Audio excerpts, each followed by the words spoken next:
Welcome to variety food kitchen. இன்றைக்கி மாங்காய் சாதம் எப்படி செய்கிறதுன்னு பார்க்கலாம். 200 கிராம் அரிசி எடுத்து சமைச்சிருக்கேன். சாப்பாடு உதிராக இருக்கிற மாதிரி சமைச்சு வச்சுக்கணும். மாங்காய் ஒரு மாங்காய் கொட்டையெல்லாம் எடுத்துகிட்டு திருவி எடுத்து வச்சுருக்கேன். கொஞ்சம் கருவேப்பிலை, 5 சின்ன வெங்காயம், 3 காஞ்ச மிளகாய், 4 பல் பூண்டு, 1/2 ஸ்பூன் சீரகம், கடலைப்பருப்பு, உளுத்தம்பருப்பு. இதை ஒரு 10 நிமிஷமாக ஊற வச்சு எடுத்து வச்சுருக்கேன். ஒரு மிக்ஸி ஜாரில் மிளகாய், வெங்காயம், பூண்டு, சீரகம் மிக்ஸியில் ஒரு சுற்று ஊற்றிடலாம். ஒரு பாத்திரத்தில் 3 ஸ்பூன் எண்ணெய் ஊற்றிருக்கேன். எண்ணெய் காஞ்சிருச்சு. கடுகு சேர்த்துடலாம்.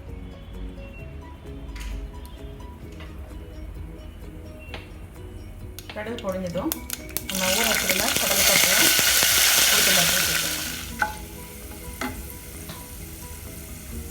மிக்ஸியில் அரைச்ச மிளகாய், வெங்காயம், பூண்டு, கருவேப்பிலை,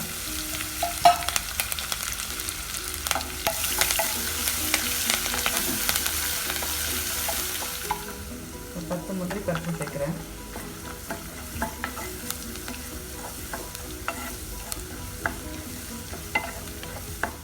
கொஞ்சம் பெருங்காயத்தூள் சேர்த்துக்கலாம்.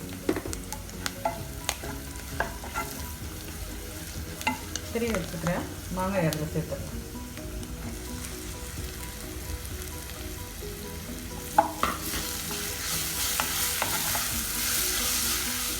கால் ஸ்பூன் மஞ்சள்தூள், மாங்காய்க்கு தேவையான அளவு உப்பு. சாப்பாட்டில் ஏற்கனவே நான் உப்பு சேர்த்துருக்கேன், அதனால் இதுக்கு அளவாக போட்டால் போதும். மாங்காய் ஒரு நல்லா 5 நிமிஷம் நல்லா வதங்கட்டும். வதங்கினதுக்கப்புறம் சாப்பாடு அதில் ஆட் பண்ணிடலாம். மாங்காய் நல்லா வதங்கிடுச்சு. இப்போ நாங்கள் சாப்பாடு அதில் ஆட் பண்ணிடலாம். மாங்காய் சாதத்துக்கு தேங்காய் துவையல் நல்லாயிருக்கும். அது எப்படி பண்ணணுங்கிறத இனி வர வீடியோவில் அப்லோட் பண்ணுறேன்.